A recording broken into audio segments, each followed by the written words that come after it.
Go live because we are going to broadcast live to the world, which I like. Because not everybody could make it tonight, or not everybody's in Norman. So we want to make sure that anybody who wants to hear tips and tricks and get access to figuring out how to be a part of art shows has that opportunity. So we're ready over there, guys? Sweet. All right, then let's do a thing. Hi, everybody. My name is Shari Jackson. I'm Executive Director here at the Depot, and we're so happy that you've joined us tonight for Application Ready. This is a lovely collaboration with a fantastic group of organizations. Here at the Depot, we've been putting together an emerging artist show, and we realized there were so many amazing artists in our community that perhaps didn't get to go to art school, and even if you did, maybe they didn't teach you about creating a CV or an artist's resume or applying for a show or how to hang your art. So Joy Andrews, our gallery assistant back there, and myself had been brainstorming about how to put together some workshops. I met Rebecca. She said, gee, that sounds amazingly like our Application Ready and Exhibition Ready workshops. And a partnership was born between this organization, the Depot, and the Oklahoma Visual Arts Coalition, who brought on board the Paseo, which we're thrilled to have participating, and the folks from Uncanny Art House who are helping us broadcast live today. And just a tiny bit about all of those organizations. You can read here, and the Depot here is a great public-private partnership in Norman. The building is owned by the City of Norman. We, the Depot, are the organization that gets to operate out of here and operate this space as a fantastic gallery, in addition to running poetry readings and concerts and a 365-day-a-year Amtrak station, because there's a train that leaves here every morning, and comedy and all kinds of other wonderful things. The Oklahoma Visual Arts Coalition, I want to describe, but I really want the person who's going to speak for them to say a little bit more about what they do, because I think their work is so seminal and so important for artists throughout Oklahoma. I want to hear it in their words. And same for the Paseo. And since our folks at Uncanny aren't speaking tonight, hang on, there's more workshops to come, and they're going to be helping you out. I'll just say about the Uncanny Art House, which is our new favorite place here in downtown Main Street, a wildly creative space that on one hand is one of the most unbelievably creative gallery spaces we've got going in town, with incredible shows and incredible things going on in that space. Their art hangs, the way that they encourage artists to participate in the things that they're doing, the incredible shop representing artists they've got at the front, but also a media house that can service artists, arts organizations, and other organizations with everything from videoing a thing, taking photographs of artwork, to helping broadcast something like this. They do the video work for all of our concerts at the Depot and have helped get our Summer Breeze concert series up and online as videos for the last few years, and we appreciate them very much. Yes. All right, that's a little bit about who's putting this on tonight. And tonight's workshop, we really just wanted to talk to a lot of aspiring artists who are working on getting shows in galleries, and help provide some resources about getting ready to apply for a show. So that's where we're going to start. Yeah, I think we're ready. Are we ready for the next slide, Karis? I think we are. Thank you very much. So a little bit about our workshoppers, and again, I am Shari right there in the middle with my goofy picture. That was a selfie off of a video that I took standing right over there by that wall. And I am the director. I'm the executive director here at the Depot. I've been here for about 12 years. I came to this organization from a theater and arts and music background. The music part of this organization is kind of what drew me here, but I've become immersed in the visual arts community and absolutely love it. I am also executive director of the Norman Music Festival. Again, my first love over there is music, but I am around and married to and work with visual artists, and so I'm thrilled to be able to support. And if it's okay, I would love to, these are our other, Ariana from OVAC and Theresa from Paseo are going to be your speakers tonight, and I'm going to invite you two to tell a little about them. I know that they are both graduates of the University of Oklahoma Art School, 21 and 14, both of them a part of the art school at the University of Oklahoma, which I'm a big fan of. Both of them artists, both of them partial printmakers, often painters, do other things in the world as well. And as most artists do, wear a lot of hats and do work behind the scenes to help support the arts as well. All right, go ahead to the next slide. Thank you very much. All right, so our first section tonight is, so you think you want to apply for a show. Maybe you found an application for a show that's out there, or there's a gallery that's listed in open call, and you want to get ready for that show. How many of you have applied for an art show before? Oh, better question. How many of you have never applied for an art show before? So everybody has. So you've done this at least once. Great. So much of this might be things you already know. So we'll go over this relatively quickly and let you guys tell me if there's more that you want to know about it. The first thing I would suggest, and what we find with artists that come to the Depot, is sometimes artists will come to the Depot not knowing anything about what the Depot is, and have art pieces that are 6 foot by 4 foot, and they're really big. And if you look at this space, we couldn't accommodate very many of those pieces in our gallery. We have maybe one wall, maybe that one. So research. Understand the landscape, understand the gallery, understand what you're applying for, I think is a really important piece. Go visit the gallery website, go to the social media, go find out who they've had on the walls before. If it's nearby or near enough, go take a trip, go walk around the space, see if you can see your art on those walls. And often, it's not necessarily that you match the style of whatever's on the walls there, but perhaps, like our gallery, this is a really interesting case. And I was talking earlier about the fact that we are an Amtrak waiting room. So 365 days a year in the morning, we have about 30 to 40 people who come in here and wait for a train to leave. These are folks from all walks of life. We are also, for this venue is used for celebrations of life, for weddings, for community gatherings, for headquarters for parades. So if we were to do sort of, really challenging, nude, abstract, weirdo, absurdist art, this might not be the place for that. Because the audiences that are going to be in here, that might not fit every audience that's going to be in here. Not that the Depot or any arts organization ever wants to censor an artist, because none of us do. But some private galleries that just have art patrons in and aren't being used by every other segment of the public have much more freedom on installations. So look at what your space is used for. Look at what kind of audiences are a part of that space, and see whether or not you think the audiences that are a part of that space are the audience that you're trying to reach with your art. We all have different people that we're trying to reach out to. And take a look at the current and past exhibitions, see who they've had before. And the last really big tip for everybody is read the call for applications that you're looking at, and read all of it. You also might find out that they need 50 pieces of art and none of them can be larger than 3 by 3. And if you find out that's the case and you work on a big scale and you only have 12 of them, this isn't your show. So take a look. The other thing, yes, that we've already talked about on the things to think about and factors to consider, are really just taking a look at your art and seeing if you think your art fits this gallery. We do that with artists when we look. You get to do that as artists too. This, I hope, gets to be a real two-way conversation. I know that everybody involved in this effort is really trying to break down the walls that keep art to a conversation of just a few, and don't throw the doors wide open and let everybody have a chance for the most opportunity to get their art in the most places. I think that's what we are all after here. But sometimes it's just not a fit, like casting for a TV show. Sometimes you're casting for one kind of role and this one doesn't fit and that one does. It may not be personal, it's not the style, it's not the art's not great. It just might not fit.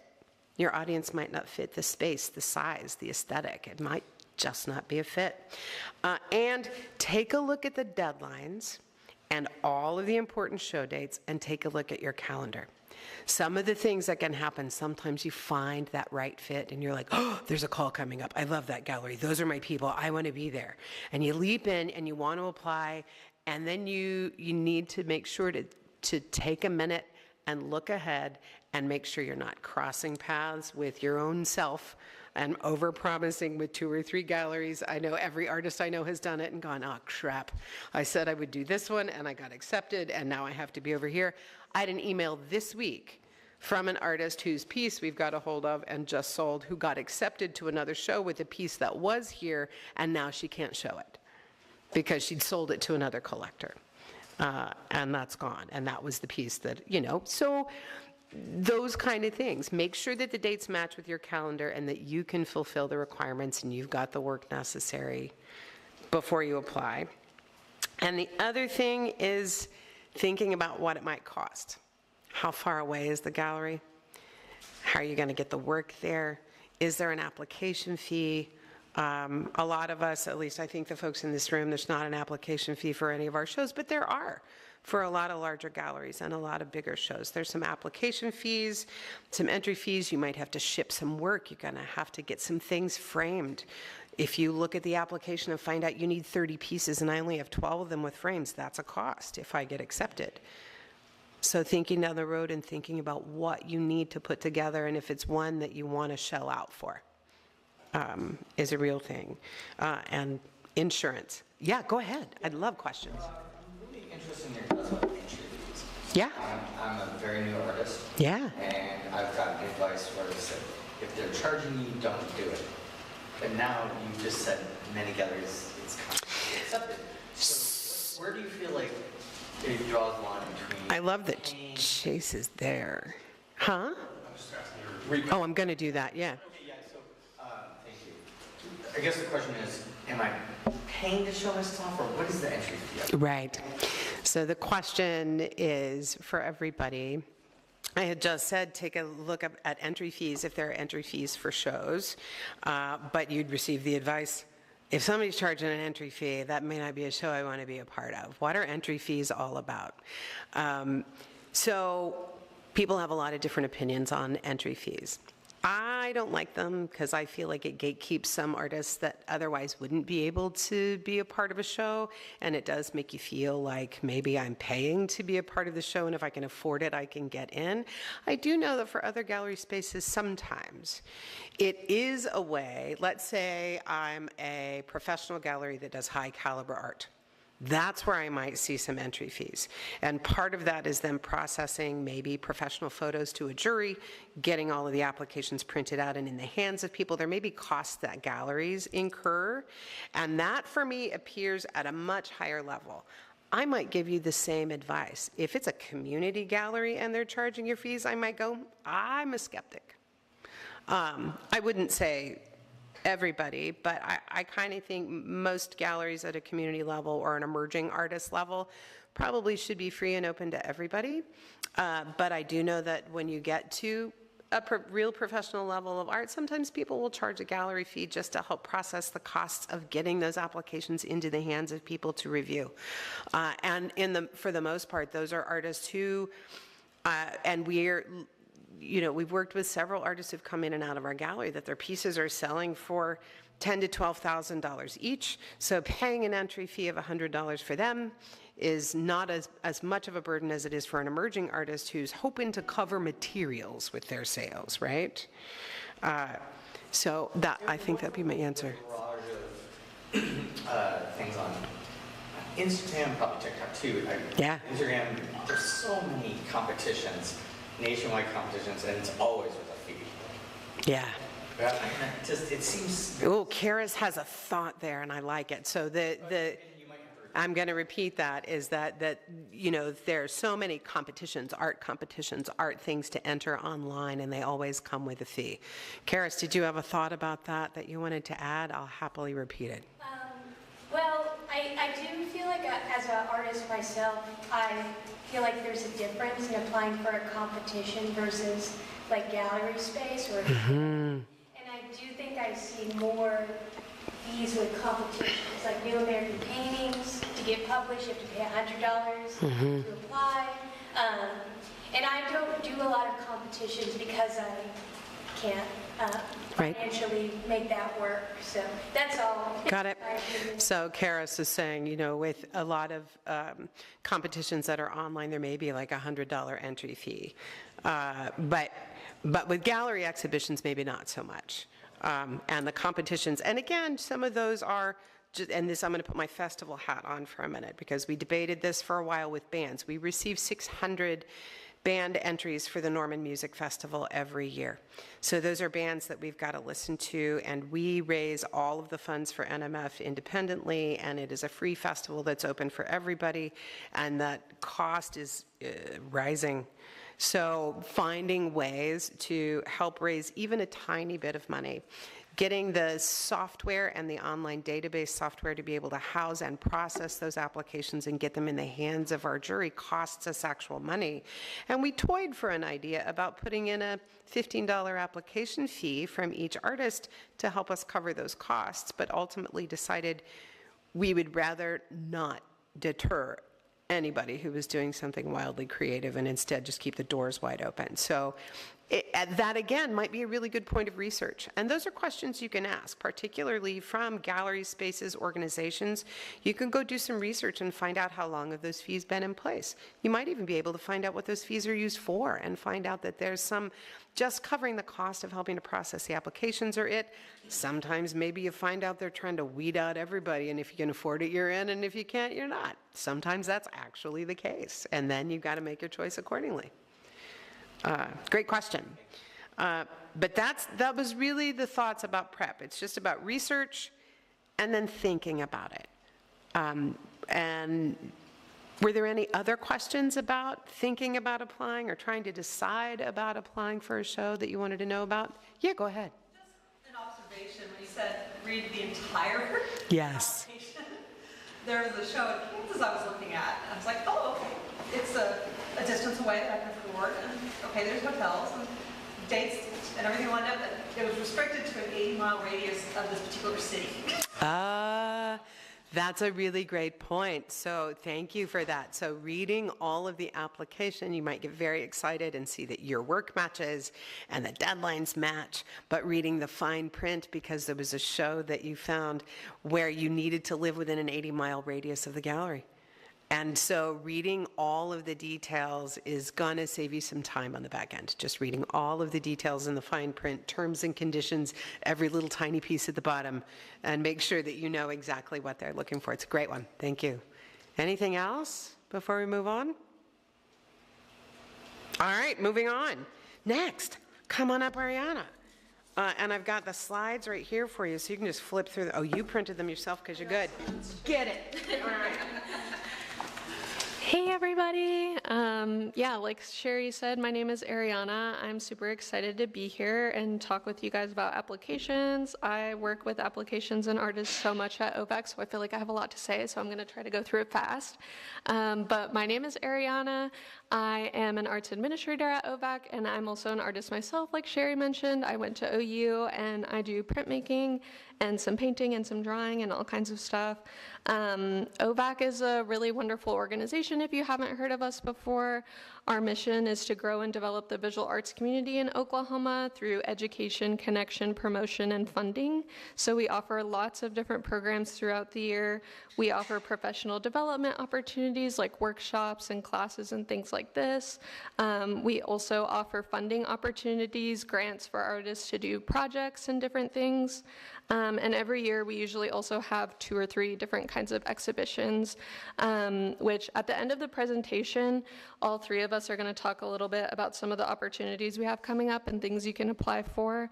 So I'll talk a little bit more about some of our, especially one of our exhibitions that's coming up soon. But yeah, I'm going to go ahead and start talking about the written components of applications. There's really 3 main things that I wanted to talk about, which are an artist bio, an artist statement, and an artist resume. These are 3 common things that are pretty much going to be, maybe not in every single application that you fill out, but in a lot of applications. So there's something really good to be aware of and, get some practice with, maybe have a copy of ready for when you're submitting to applications. So the first item is an artist bio. So this is just going to be a short written statement about you and your accomplishments as an artist. So usually it's about 1 paragraph, and this will be kind of like the overview and highlights of your art career. I feel like that's a term that a lot of people say, and if you're kind of at the beginning of your career, you might think, oh, that's kind of like an intimidating word, but it's something like good to get used to and to think of your art practice as something that's serious and a career. So some things that you might talk about in your bio are like where you're based at or where you're from. Like I'm a Mexican-American artist, so I usually mention that in my bio because it kind of pertains to the kind of art that I do. And also that I'm based in Oklahoma, so things like that. You can also talk about your educational background. Definitely if you have a degree in art, you can mention that and where you got it from, but you can also talk about different kinds of art if you didn't go to school for art. Like if you trained under an artist or have like an artist mentor that you work with, or if you have any kinds of certifications or have taken workshops and classes in different mediums or different kinds of institutions that you've learned from, even if it's not necessarily super formal like a degree program. And then you can also hit the highlights of like important shows that you've been in, if you've won any awards, if you've ever been featured or published in any kind of publication, or if you've ever done any kind of residencies. Just like the things that you're most proud of or are most significant that you've done in your art practice. Whew, I'm like running out of breath trying to talk about all these things. Next is the artist statement. So this will be usually anywhere from 1 paragraph to a page. It kind of depends on the application that you're filling out. So like we were talking about earlier, definitely make sure that you read the whole application. Most of the time now with digital forms, they won't even allow you to fill out the form or submit it if you're not meeting the requirements. Like you can't put in extra words if there's a word count, so that's helpful. But if you need to like attach a document or send it in an email or something, make sure you know what the word count is. Same for like bio and statement. Know how long it needs to be. Because usually if we're asking for it to be a certain length, there's usually like a reason. And things that you want to cover in your artist statement, this is geared more specifically towards your work, whereas your bio will kind of be highlights of your career. Your artist statement will be specifically about your artwork. So you can talk about your artistic practice, the techniques that you use, your medium, and if these things are like important to your work, how they relate to the kind of work you create, themes and concepts, inspirations. This could be specific artists or like historical time periods, or if you have contemporary artists that you look at or contemporary references, all of those things are things you can talk about in your artist statement. Your statement will definitely change over time as your artwork evolves, if you use different mediums or start investigating different themes or topics. So this won't just be like one statement, 1 page that you write and it'll be the same forever. Although I'm sure lots of people wish it was like that. You'll have to like keep rewriting it over and over and over again. But yeah, and like I said, tailor your statement to the application that you're submitting. Like if you're submitting for a group show, you're submitting a couple pieces into a show.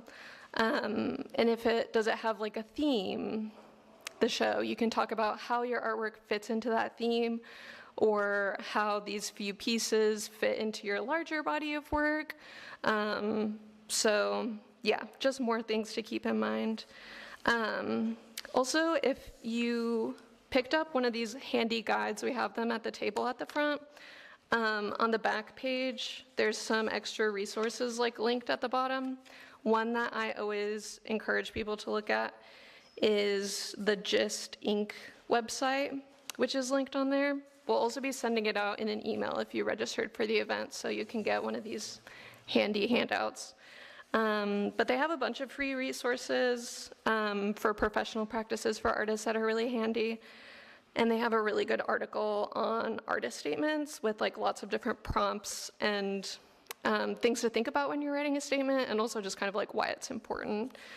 So I really recommend that. And then we can go to the next slide,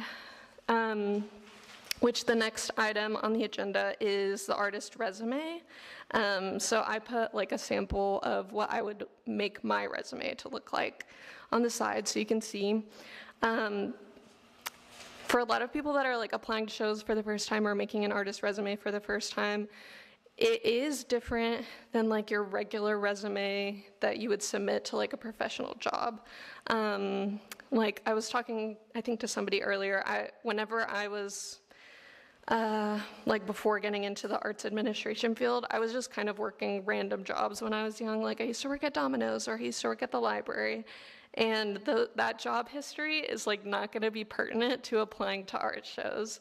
So this is, again, just dedicated to your art career and not necessarily like your full-time job or part-time job in a separate field, because it won't be pertinent.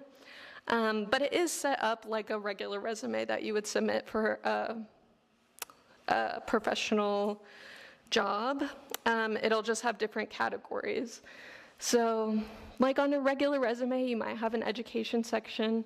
You can still have that on your art resume. Other categories that are really common are obviously exhibitions. Usually artists are always in exhibitions, so you can put that one.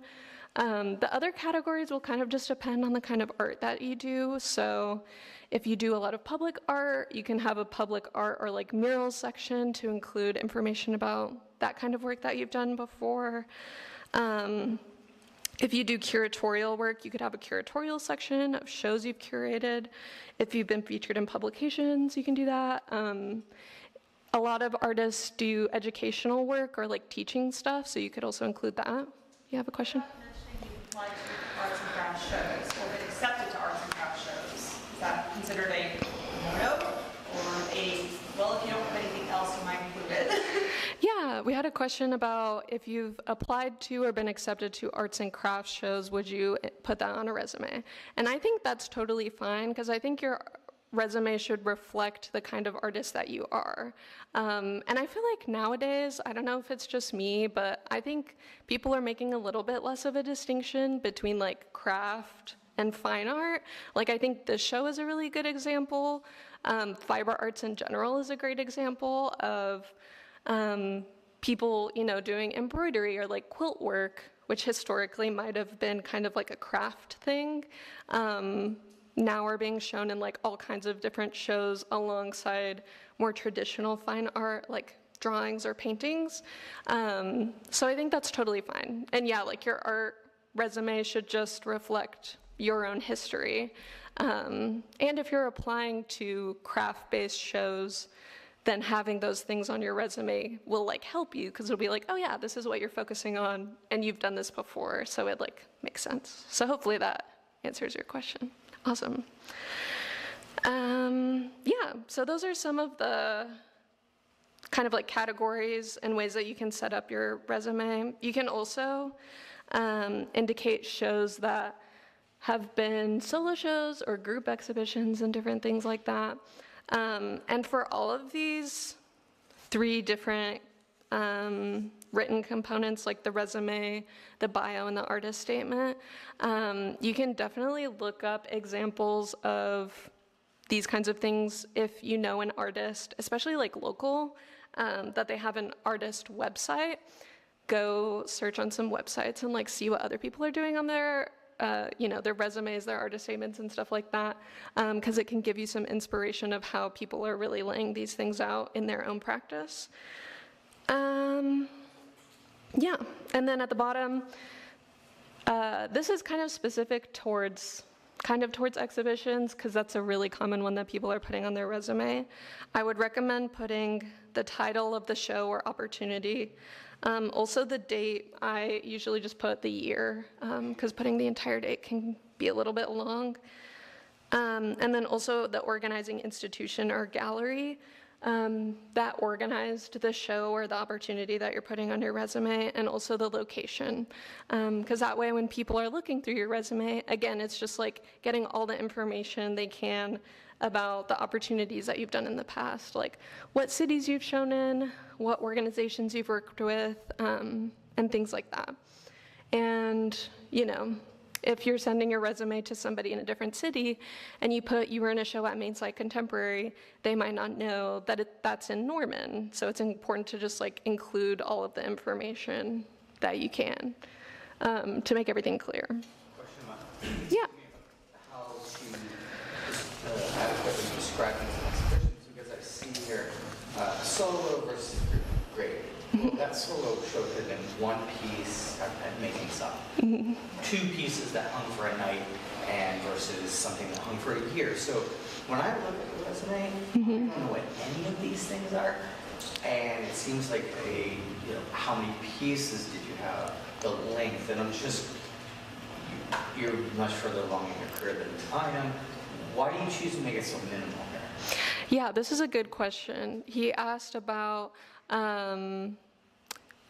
seemingly this might be kind of a minimal resume because he's wondering about, you know, if you're in a group show but you only had one piece, or you were in a group show but it hung for 1 month, or a group show that hung for a year, and like how to go about listing enough details on the resume while also making sure that it's readable. And I think some of it is just practical. If you include so much information that your resume is like multiple pages long, I think people are probably going to get tired of reading it. So I try to condense it where this might seem a little bit minimal and not have every single detail about the show. I like to have the highlights on one page so it's easy for people to read. Because like Shari was saying, you might have an opportunity where 600 people are applying for a show. And if you submit a 5-page resume that has every detail, they're just not going to read through your whole resume probably, more than likely. And also, if they have questions about the show, that's why it's good to put the year where it took place and like the organization and stuff, because they can go and look up the show usually on like an organization's website and see how long these things were. And also for more recognizable shows, like I was in a student exhibition at the Fred Jones. That happens every year, and people that are aware of that will know this happens every year. It's usually for like a month or two at this museum, or biennial shows, or I don't know, because people that are familiar with the art scene that you're in will see shows and be like, oh yeah, I know that this is a show that is up for a year or is up for a month. Chase has a point. I was going to say too that like from the perspective of the gallery, when I see something like this, I can see that every one of those lines is a touch point where the artist had to interact with and manage getting work to a show and from a show and all that stuff. So it doesn't necessarily mean they create a huge body of work, but from the gallery perspective, I want to know that you have experience with galleries, like operating wise and relationship-wise, and this shows like the person has relationships with all these different institutions over a period of time. So that's kind of what you're wanting to show there, more than like how renowned the show was or how the length of time that you have pieces. Again, you can go into detail like that, if you want, but what I'm interested in is what's your experience with the world of exhibiting.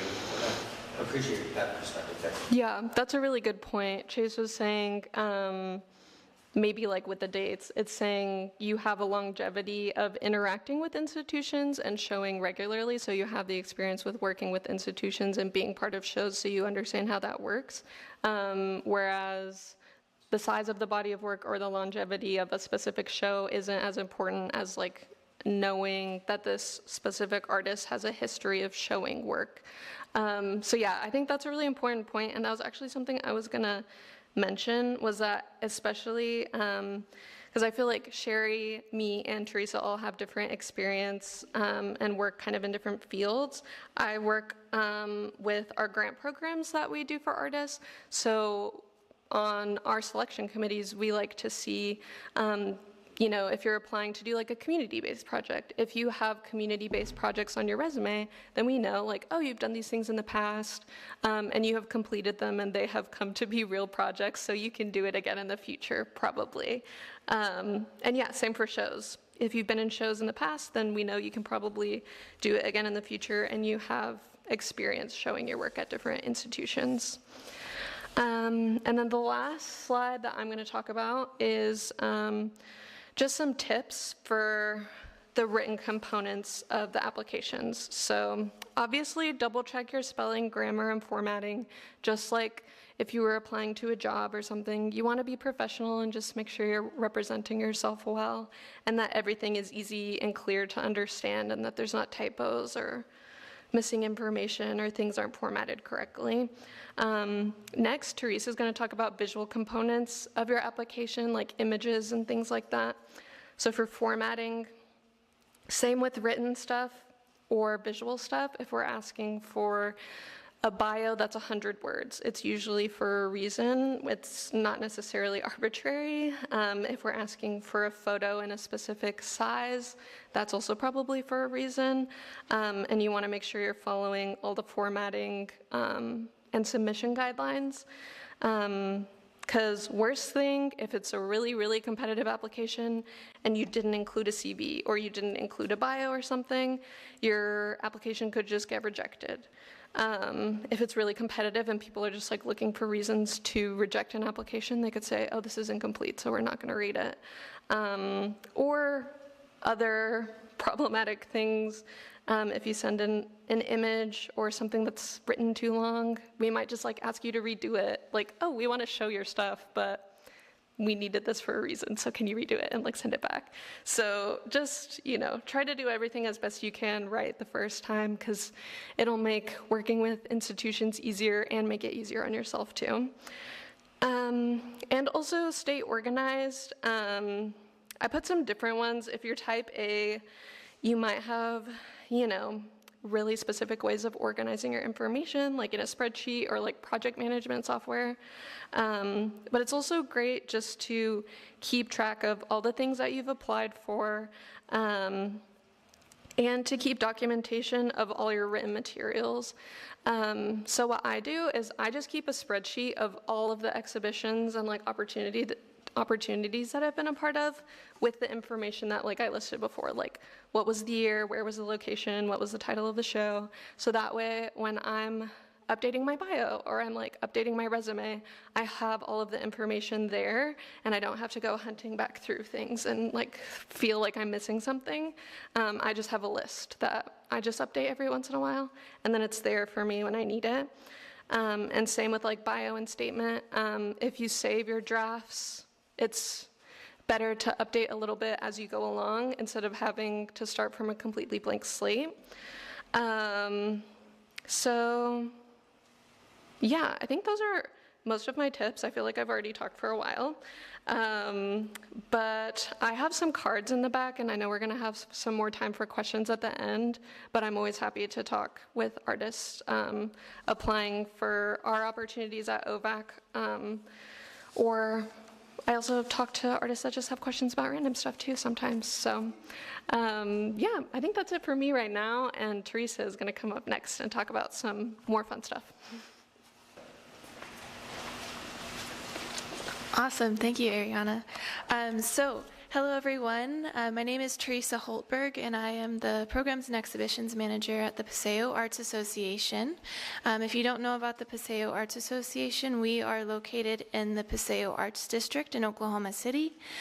We do a lot of things there, maybe too many things, but we, as part of what we do as a nonprofit, we work alongside the Paseo Arts District. We help organize our First Friday gallery walks. We have an annual arts festival. We have various artist programs throughout the year, including one that is for artist funding, which just was last week, called Paseo Feast. I highly encourage you all to look into that. And we also have the Paseo Arts and Creativity Center, which is a awesome facility that is just fairly new, opened in 2021, houses 3 gallery spaces and 11 artist studios. So there's lots of opportunities to get involved in the Paseo Arts District and in the Paseo Arts and Creativity Center. So hopefully all will check that out. A little bit about me. I also studied at OU, like Shari said. It's fun to come back to Norman and check it out. It's been a little maybe too many years since I graduated. And so I'm a printmaker and I'm a painter. I've applied for shows over the years, and I've gotten better and better at it as I've practiced, but it just takes time. It just takes time and practice, and I still procrastinate sometimes. So you're not alone in any of that. So I'll kind of jump in to, I think, honestly, selecting the artwork is probably the first thing we're all thinking about whenever we're looking to apply for a show. It is, of course, the most important part, and maybe we can talk about ways to make it a little bit more fun. So I like to think of it as I am looking at my artwork images as a curator. So versus thinking of it as, okay, these are all the pieces that I have, which ones do I want to send in? Think of it as, what am I looking for? You know, Shari is talking about reading through the artwork call. What are the criteria that are on that show, is for that, what's going on with that gallery? What are they looking for? Making sure that the artwork that you are choosing from fits with what they're asking for. And then when you're looking at your artwork, unless it's maybe a piece that has a really specific theme, that this show has that same specific theme, you might have a lot of choices to make. And one of the tips that I'm going to start with, of course, is choosing your strongest work. So this might not always be your newest piece. So when you're reviewing your artwork, just thinking about kind of trusting your gut on it, looking at your artwork and seeing what is the strongest piece. Maybe you're thinking about, well, I really like the composition on this one, or I love the way that I work these mediums together, and I just feel really confident about this piece. So trusting your gut on that, looking at your portfolio, and really finding those pieces that are going to mesh well with that space, with that gallery, with that show, and also make you feel good. Because you want to have that confidence when you're applying that, like, I feel really good about the pieces that I sent in. Maybe instead of, well, I sent them 3 different pieces that are very different, I feel like they kind of fit. So it kind of helps you later on down the road with the anxiety of applying. You're like, you know what, I gave it my best shot. I selected my strongest pieces, and I'm ready to go no matter which way it goes. So tailoring those submissions to fit the exhibition theme and criteria, thinking about concept, thinking about the size of the artwork, thinking about the mediums that you're using. Occasionally there's going to be shows that have criteria about what year it was created. So on those cases, maybe it is the newest piece that you created if it has a limit of a year or something like that. With choosing your strongest work, you're choosing the best fit, the best representation. Depending on the show that you're applying for, maybe the show has like a common number of 3 entries. Maybe you're looking at your artwork and you are choosing artwork that you feel really confident about, but maybe you don't have 3. Don't feel the pressure to submit all 3. You can send in a really strong application or have a really good chance of getting in with just one really good piece of artwork. So taking that into account, just quality over quantity with that one. Presenting a cohesive selection that represents your artistic voice. So this comes in handy especially for the shows where maybe there's a really high chance of having multiple pieces per artist. Maybe it's a solo show or a group show with multiple artists together. So maybe you have up to maybe 5 pieces, 10 pieces that you're going to be showing. So when you're looking at your body of artwork, choosing artwork that looks like it goes together, it's made by you, it has your artistic voice in it, is really, really, really important. During review processes with the committee at the Paseo, this is a very common thing that we see, and so it's really important to make sure that everything is cohesive. I know there are multimedia artists out here. Maybe you work in sculpture, you work in painting, you work in printmaking. That is totally okay and awesome. I work in painting and printmaking, and so a lot of times I'm thinking about this as well. I'm thinking, how do people tell that this is the same person? You know, how do they see that your artist statement, what you're making your art about what you're inspired by is in both of these mediums. So looking for that common thread and finding those pieces that work well together, if you are multimedia, is going to really help you out a lot in the long run. And that quick first impression with an application is very important as well. So if they look at it and they see images that maybe all look really totally different, it does make it harder to kind of process the work. There's a lot more time that you have to spend with that application. And like Ariana said, even with a resume or CV, if it's maybe 5 pages long, sometimes the people who are reviewing just aren't able to dedicate that time, no matter how much they want to review that. So giving that really great first impression, providing it in a clear and cohesive way. So you've selected the artwork that you are wanting to send in for this show. While you're thinking about all of that, another fun little bit of documentation comes in. So we have our artwork image list, which is a really common piece that goes with a lot of different shows. I know OVAC has that in their applications. It's very helpful, and it looks pretty easy, right? You could just type in these 5 pieces of information, possibly 4, and then you have almost like an artwork inventory ready. So with the kind of need to stay organized and have information on all the pieces that you're sending in, this is a really quick way to translate that to like the fastest way to do it. So I have an example artwork image list here with that information listed out.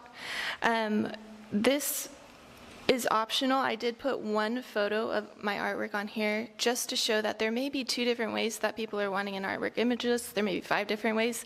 Sometimes they will want a thumbnail included, sometimes they won't. So just referring back to that application, reading what they want and how they want it is super important. With entries where you're sending in maybe 3 different entries and an artwork image list, it's important to list them in the order that you've uploaded them, 1, 2, and 3. And the statement is the last piece of information listed on here. That is optional. Not all shows ask for that. Some do. There's many different reasons they might ask for that. They might be interested in hearing more about the specific piece, what thought was behind it, what your process was. They may be looking for a general description that kind of talks about what the piece means in the body of your artwork. It could be used just for review. It could also be used on a title card. So just reading into that information, and if you have questions whenever you're filling that out, you're saying, oh, well, they say a 100-word description, but what is it for? And they don't say, it's always okay to reach out to the organizer, email them, call them, say, hey, I was just sending this in. Quick question. We love quick questions, so don't hesitate to ask. And then, of course, with the artwork image list, making sure that you are submitting that in a document format that fits with the application. If it is simply just uploaded as a document, a lot of times it's a PDF or a Word document, most times PDF. And then if it's a maybe sort of a format where there's not an online submission form, maybe you're sending an email, it's really important to also still include that as a document attachment. Sometimes I see common, quick, easy way to do it is just to copy and paste straight into the email. And that just kind of adds extra time for the reviewers to reformat that and then get it to their people as well. So keeping that in mind. I think that's all I had on this one. Curious if you want to click to the next. Okay, so moving on with the visual components, we are on to the really, really fun part. So images of the artwork. Images of the artwork are so important. I have 2 examples of photos that I've taken of my own print, and just a few pieces of advice to kind of get you going on providing really high quality images of your artwork. So using high quality, well-lit photos on a neutral background is highly important. There's a few ways to do that, whether it's DIY or maybe you're asking someone else to do that. There are, of course, lovely sources of light outdoors. There are some places like the Paseo that teaches workshops on how to photograph your art. But I always recommend, if you're wanting to do it yourself, to go outdoors and get some nice natural light going. That is a really quick way to do it. You don't have to have any equipment. You can also, maybe if you have space in your studio to take photos, find 2 different light sources with the same kind of light bulb and work with that. So that's first tip. Second tip was to ensure the coloring represents your artwork. So once you've taken that photo with that hopefully natural or even light, you're wanting to make sure that the image that you were sending in to the reviewer looks like your artwork in real life. You want to get it as close to real life as possible. So even if you have a really high quality photo, maybe you go in and do some editing. Don't do too much editing. So we want to just maybe touch it up a little bit, brightness, contrast, not to make it maybe too bright when it's really more muted. So kind of keeping that in mind, it's really easy to kind of tap, tap, tap if you're doing it yourself. I've done it before. And then you're like, wait a second, that's not quite the right shade of blue. So taking that into account, cropping out any distractions. So with this image on the left, I mean, I put it on my floor and I took a photo of it, and there's my floor. So we want to kind of make sure that we are not providing the reviewer with additional information to process alongside your artwork. So that could be the background of the photo. It could be that you've taken a photo on an easel and you can see your studio behind it or your cat sitting there. So we want to just make sure that they are focused on your artwork. For the sculptors out here, if you're doing three-dimensional work, taking multiple angles of that work so that they can translate that into a 3D space from that image. Taking into account the correct file size and format, so referring back to that application, talking about JPEG, we're talking about resolution, 300 dpi. If you don't know what that is, a right click on the file and a get info is going to help you out a lot. If you're on your phone, it does make it a little bit more difficult. I highly recommend finding a computer to apply with. There are ways to look at the file type on your phone as well. And then on the next point, labeling that file is also possible on the phone. There's a few tips you can look up for that. So while you're referring to application, making sure that you're labeling that file the way that they have asked, it's very helpful for them to keep things organized and to credit your artwork and be able to share it quickly whenever it's labeled with your name and the title. So this is just kind of the preparing things for the application, getting all of your images ready. Another quick point on this, whenever you're taking your cropped photo of your artwork, is really making sure that the angle is right. If you're doing a 2D, working with 2D work, like this one on the right, I've cropped it as close as I possibly can. I've taken it up straight up as far as I possibly can. I've avoided keystoning where it's at an angle. And so it's truly just the artwork. There's different opinions on including the frame. I think some people like to see the frame that the artwork is going to be hung with for 2D work. Some people don't want to see it. So that's really kind of up to the artist on that. And then I think, yeah, what's up? I have a question. Yeah. I just want to hear your opinion. Okay. For the image list and getting all this information, you have to include the dimensions since you work in a gallery. Is it best to include the final dimensions, including the size of the frame? Because I think sometimes that can make a big difference, but I want to hear somebody else's opinion.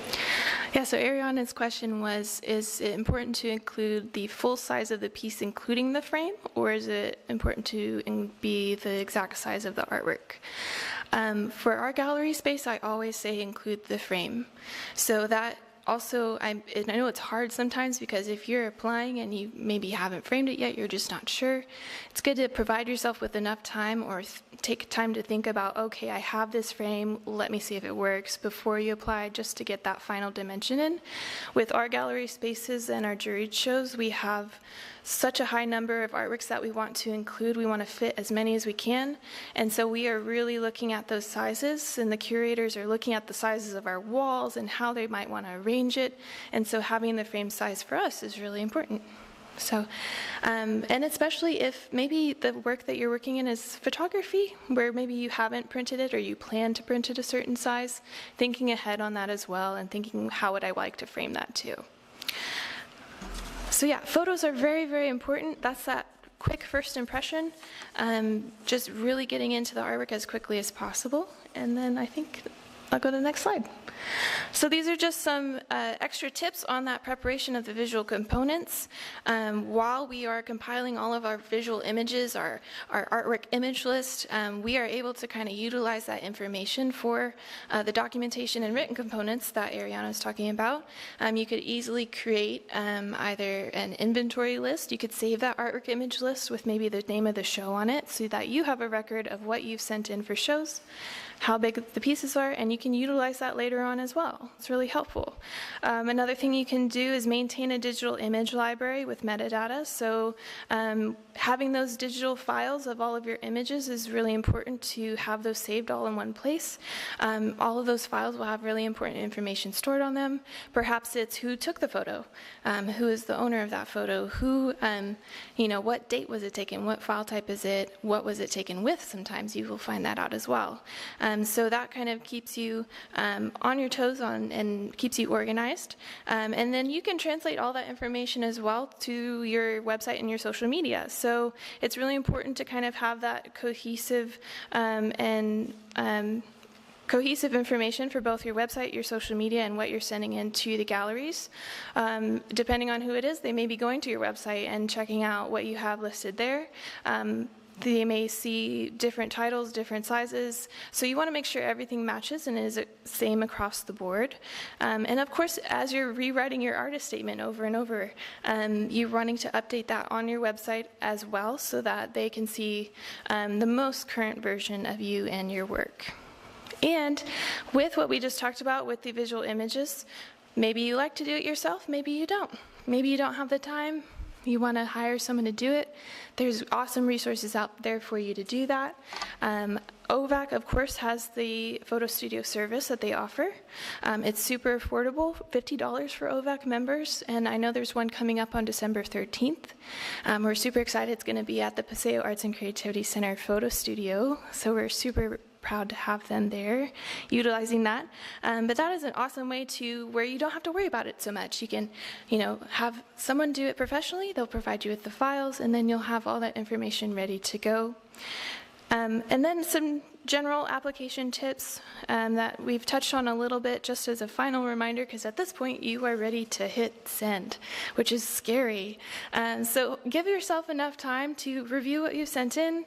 Hopefully it'll shoot you some errors if you missed something and you did hit submit, but just making sure that it's not maybe 1 minute from midnight and you're just now reviewing it.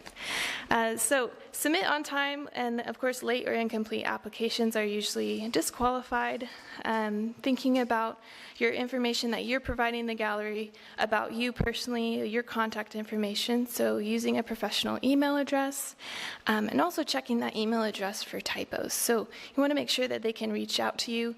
Email is going to be the main method of communication 99% of the time. And then, of course, with your name, I know that there's some artists out there who operate under a different artist name. And so just making note of that in your written materials and on your application so that whoever the organizer is can communicate that to everyone else as well. A lot of the information that you are sending in on your application will maybe be verified once you're accepted, but sometimes that information is going to go straight to the title card. So you want to kind of keep open communication with the gallery for that as well. And of course, throughout the whole application process, it's really good to reach out. Maybe if they don't tell you what image file type they need, just reach out and ask a question. We're happy to help. So I don't know how fast or slow I went, but that's what I have. So do you all have any questions about kind of getting your images ready, your image lists, anything like that? I know it's the fun part, so y'all are like, I have it down. I don't know. Yes? When you say pick your strongest work, Mm-hmm. I'm gathering that's not necessarily your favorite, but factoring in what other people consider popular work. If you have an array and some people are like, I really like this image, I really like this image, this is the image that sells. Does that factor into your decision on presenting your strongest work? So the question was, whenever you're considering your strongest work, are you taking into account what other people are going to like, or what you think is your strongest and what you feel strongly about? For me, I'm going to go with what I feel strongly about. as an artist, if I feel like this feels like me, this feels like the way I wanted to make it, and I like it no matter what anybody else thinks, that's what I'm going to go with. And that's what I would recommend. I think that once you get into kind of the, I don't know what you would call it, politics or something, of the gallery, don't even bother, you know? That's just kind of a hard thing to predict. No one is truly, I think, able to translate that as a person because there's so many different factors that may be going into the selection process. So I say trust your gut. Yeah. I have a question about photos. Mm-hmm. Sometimes my pieces are not, they're flat, but they have custom-made borders and things like that really would like to show. So is it okay to make a composite for one image of like a border and then the actual image? Is that? Yeah, definitely. So the question was if you're having images of your artwork and maybe there's certain sides or custom-made pieces that aren't visible from a straight-on angle, can you do a composite of that and include those images? Yes, most applications, I would hope, include multiple files. So you could even, if they don't include multiple files, you could have a straight-on angle and maybe include a couple thumbnails of those details that you want to show. But of course, most applications are going to allow you to send multiple, so I highly recommend that, definitely. For the 2D work that maybe has something special along with it.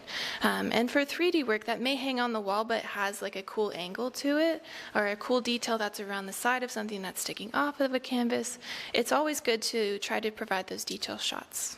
I think we had one other question. Yeah. Hi. This is for you, but also for the other professionals in the room. I'm just wondering, like harkening back to your earlier days, I'm wondering about if you're thinking about some of the mistakes you made early on, and what those might have been, and how you can save us from maybe making some of those similar mistakes. Yeah, so the question was talking about, in our experience, what we've experienced as what mistakes we've made and how we learned from those. I think that, as I mentioned before, procrastination is my thing. That's my thing. So I'm often the artist that is applying very late in the night, kind of sleepily drinking coffee and trying to get everything there. So for me, that's a mistake that I've made many, many times, and it's the reason why a lot of my applications maybe felt not as strong as I wanted them to be. And I would look back at it the next morning and be like, oh man, you know, I really shouldn't have sent that piece of artwork in, and I had this other one. So I think that it's really, my piece of advice is really just to give yourself the time.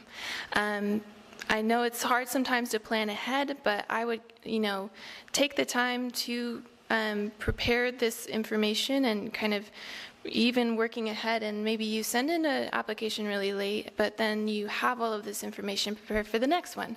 So looking ahead to those shows in the future and making sure that you have maybe a couple weeks to kind of prepare that information so that you're not rushing it. So, yeah. Chase has some feedback. To always try, because there were so many times where I wouldn't apply something because I thought work wasn't good enough, or there's a lot of other people applying, or whatever. But from the perspective of that now, like doing festivals and gallery and stuff, you just never know. You don't know what they're looking at.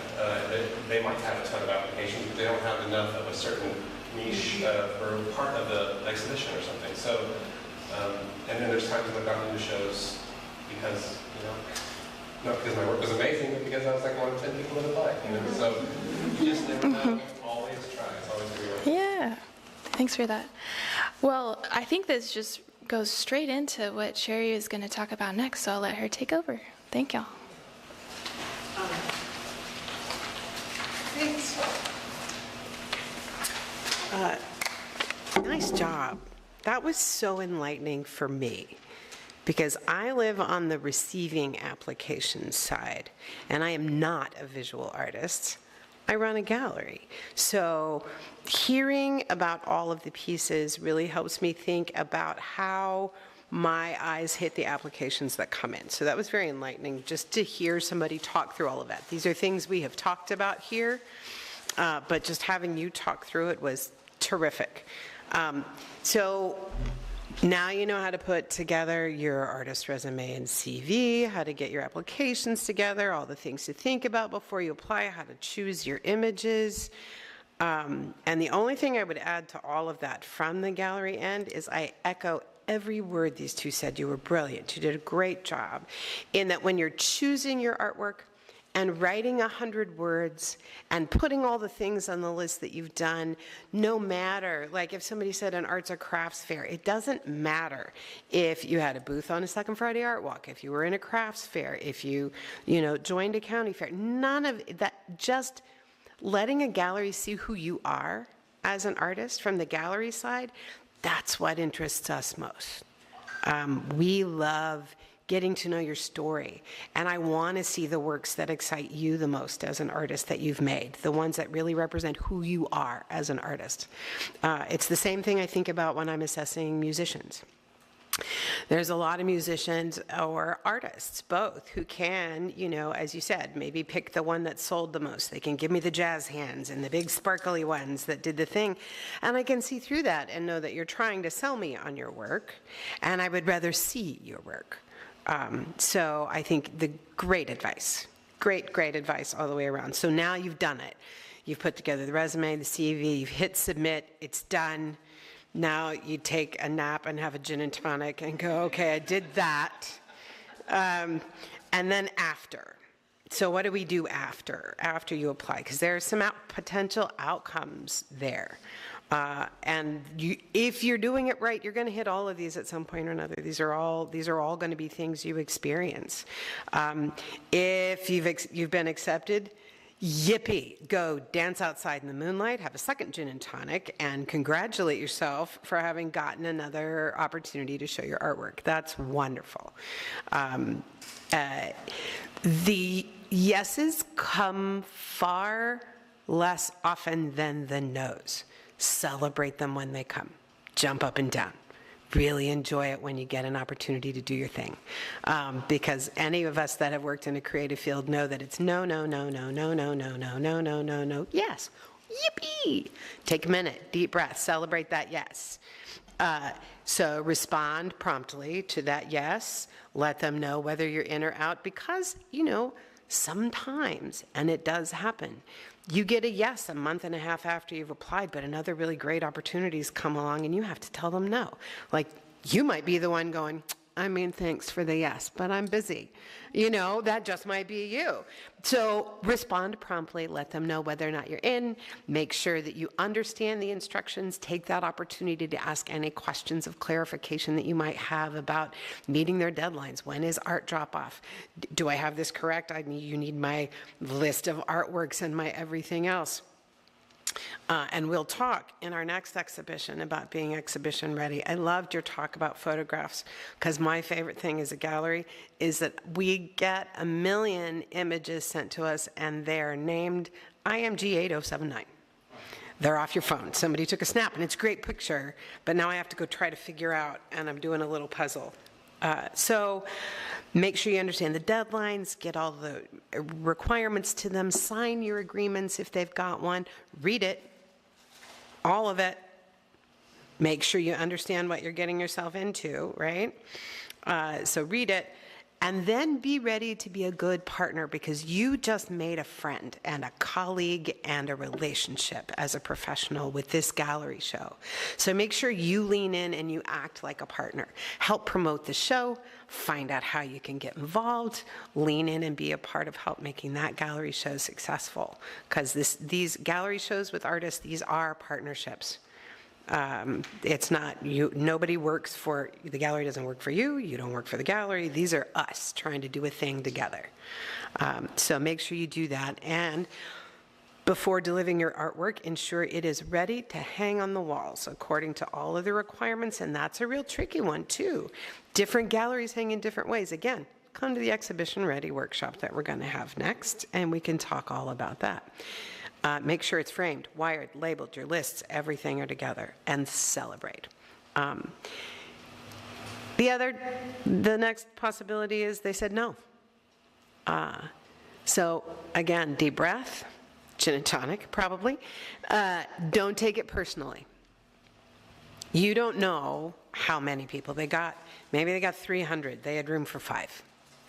And you didn't make it. Maybe, like we were talking about earlier with this gallery, maybe all of your work is really amazingly wonderful graphic explicit nudes that are unbelievable at showing the human figure in all of its glory, that we can't hang in a train station with, 30,000 members of the public walking through every day because it's not a private enough gallery space for that kind of art. So maybe it just didn't fit. It's really competitive. People can work hard on the gallery end trying to make really tough choices. If we had the room, we'd show almost everybody that comes across, because people who are authentically doing work, it's worthy of getting out there in the world. So, yeah, don't take it personally. That part's beyond your control. Just check it off and, dust it off your shoulder. All right, tried that one. What's next? Get out there, start Googling, find the next opportunity to apply for a show. If you can, and if you feel like it's available to you, and I, as someone who works in a gallery and does jurying for shows and works with a committee, would welcome you saying, is there any insight as to why why I wasn't selected for this show? If it's a group show, you can ask for feedback. You might not always get it. That's another thing. You might not always. Sometimes galleries, here at the Depot, we run poetry and concerts and summer breeze and rentals in an Amtrak waiting room, the gallery, and 97 million other things, and all of us are part-time, and we don't get paid very well. That's just real.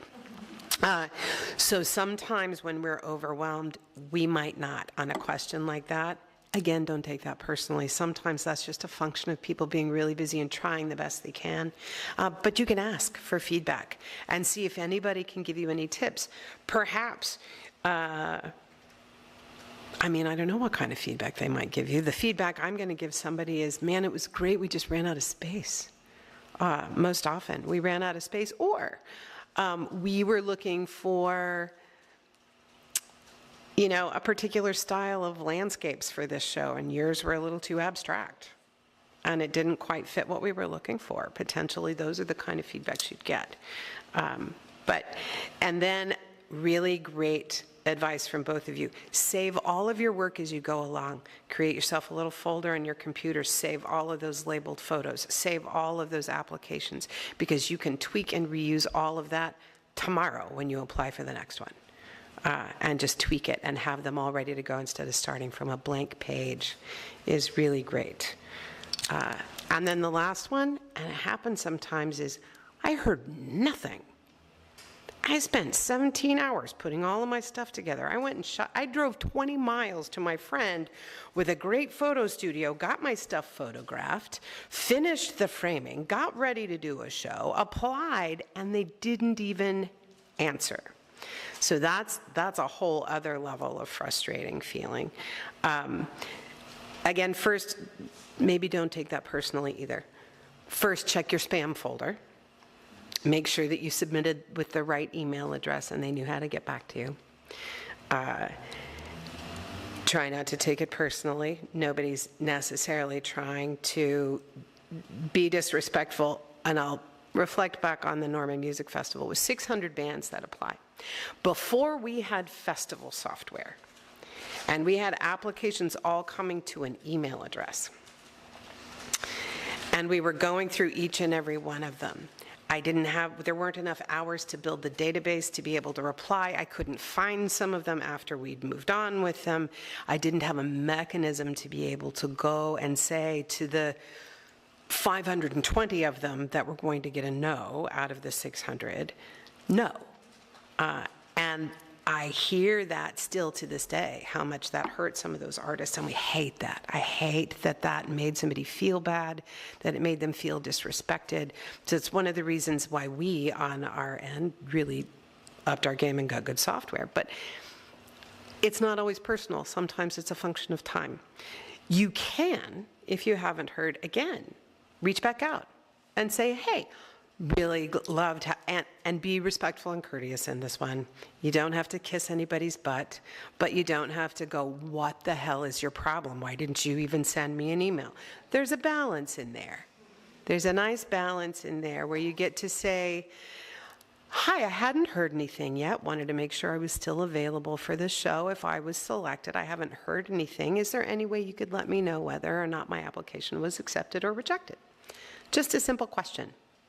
Just ask the simple question. And then hopefully somebody will get right back to you. That's it.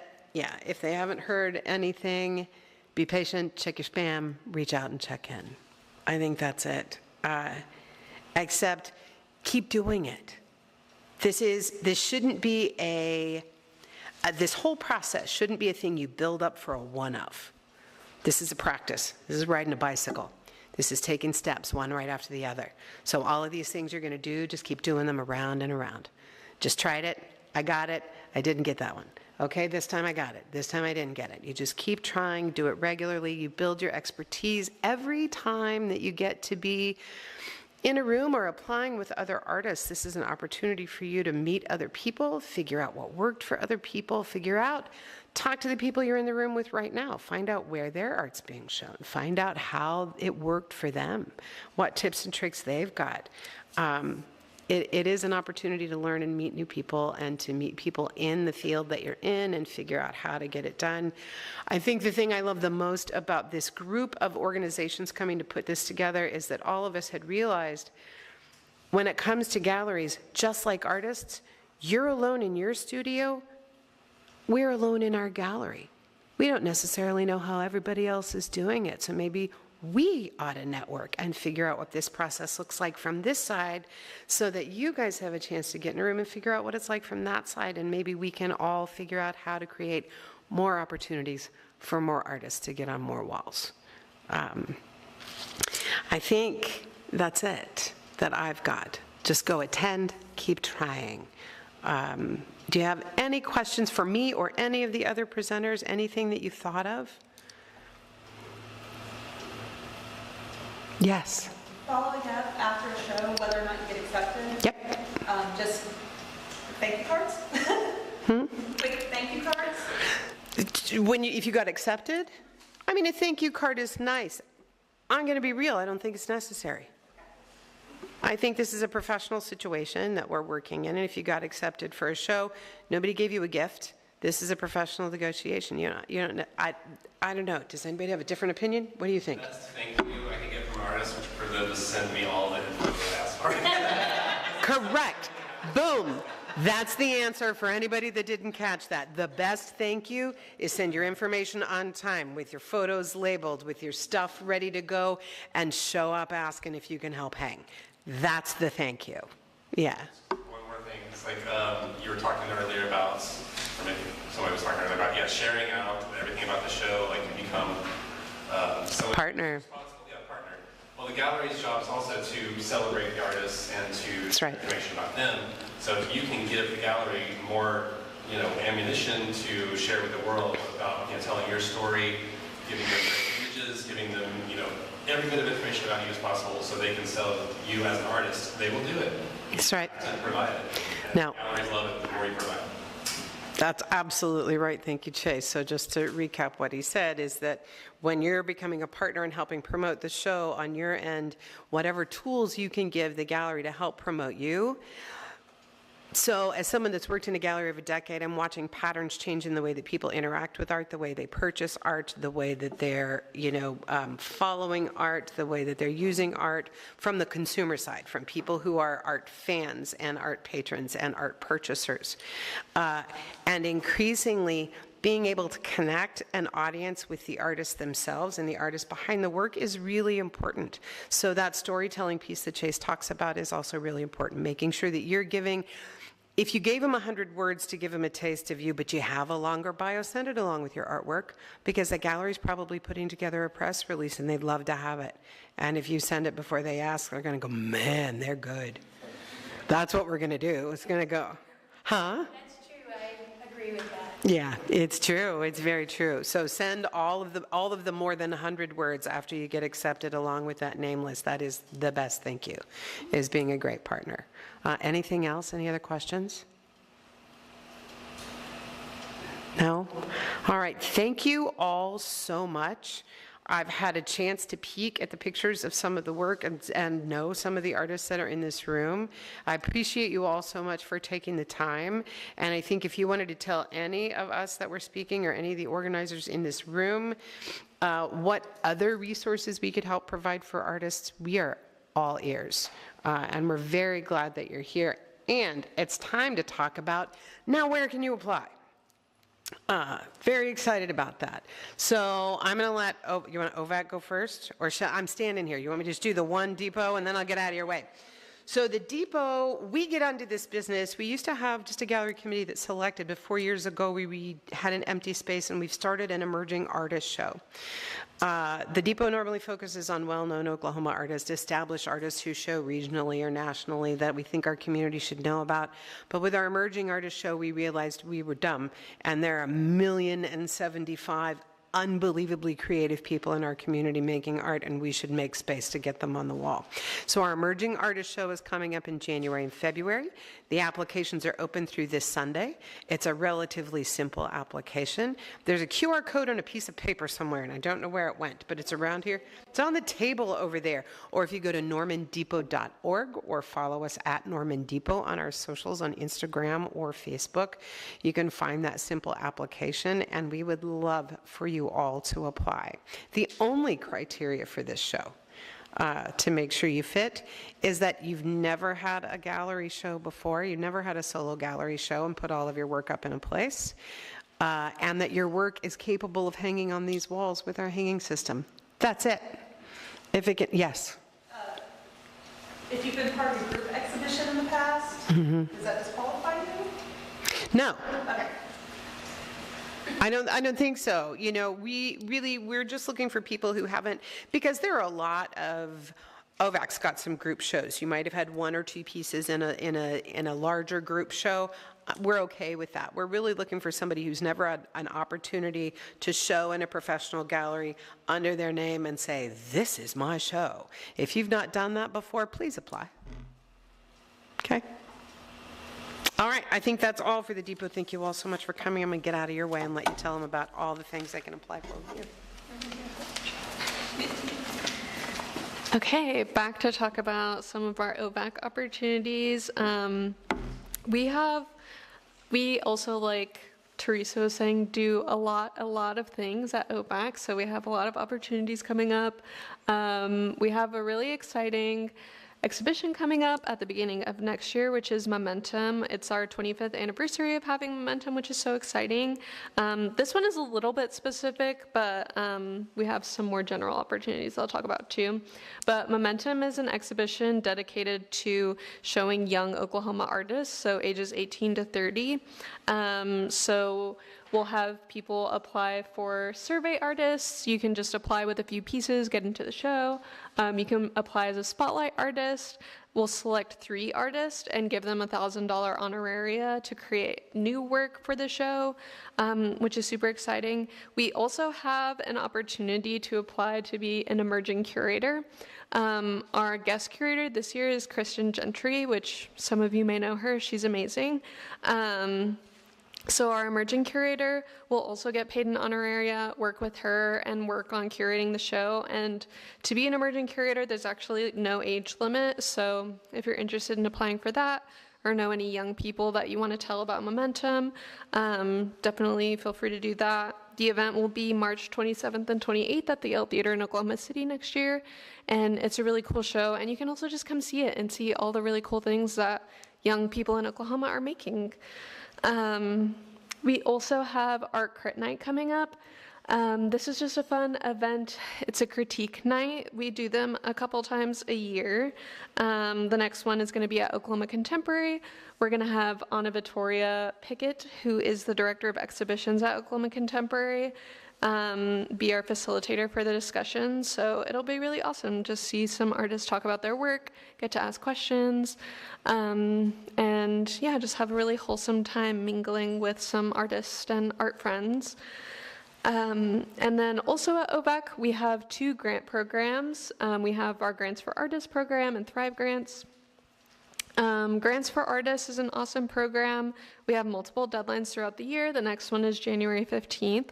And we have different categories of grants you can apply for professional basics like framing your art or getting your art photographed, creative projects like having a show, education assistance if you want to take a class or workshop, and also community-based projects. And there's smaller grants from up to $500 or up to $1,500 depending on the category that you apply for.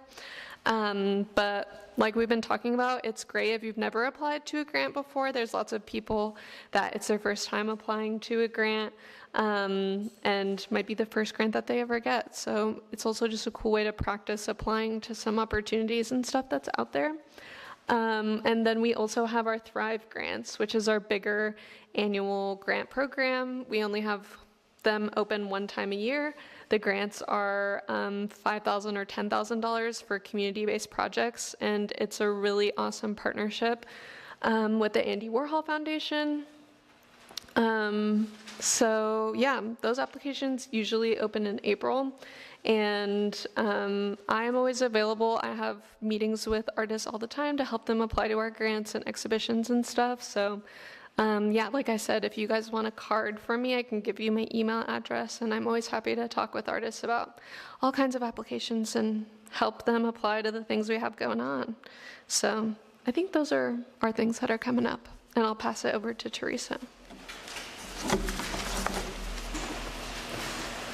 All right, so we've got a few other opportunities coming up with the Paseo Arts Association. Our most common opportunity is going to be our annual juried shows. So that is the PAA Members Show, the March Show, Print on Paseo, Paseo Photo Fest, and then the Small Art Show. Those are spaced out throughout the whole year, and those happen every single year.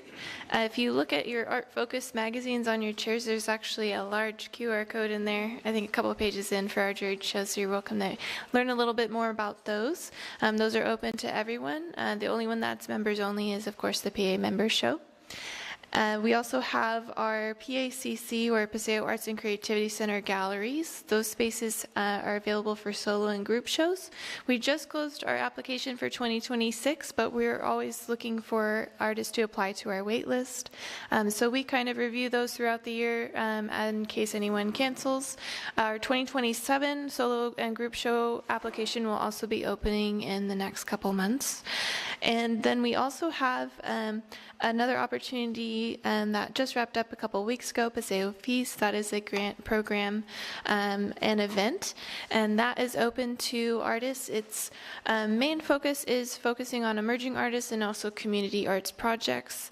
That is, of course, an open call as well, and that is a grant where the finalists go to present at a dinner. So there's another element in there, so it's not an application, then automatic submission. You kind of have to practice your public speaking skills. So I don't love it, but I highly recommend applying for it. It's a great opportunity. It's also a little bit more casual, and so you kind of get to know the finalists, and your community is really supporting you and getting to know you for that evening. So I highly recommend those. I think I can read through the Uncanny Art House opportunity as well, unless you want to come up. Come on up. I love it. Okay.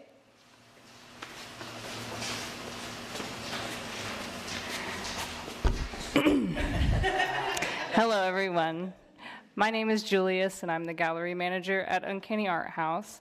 So one of our upcoming events that we have in the new year is In Dreams, a David Lynch tribute show.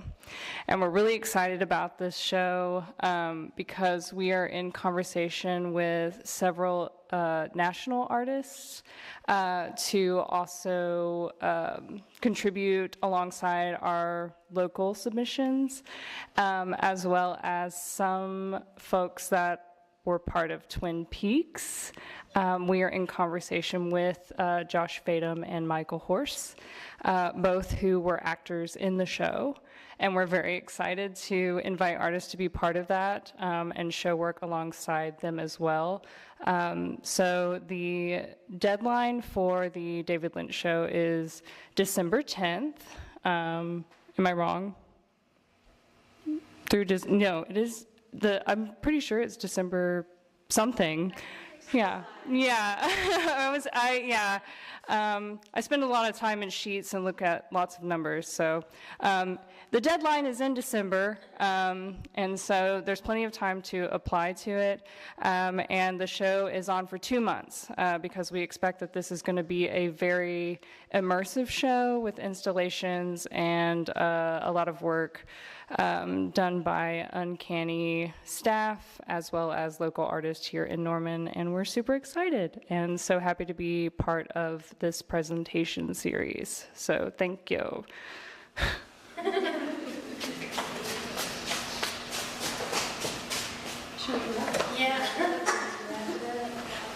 Okay, well, thank you everyone again for coming. I think that concludes our presentation for the evening. Thank you, Shari, for offering this space at the depot. Thank you, Theresa, for presenting. And thank you, Uncanny, for recording and live streaming this whole conversation. We're so excited to have you all here, and we still have a little bit of time, so come and talk to us if you have any final questions. And thank you all again for coming.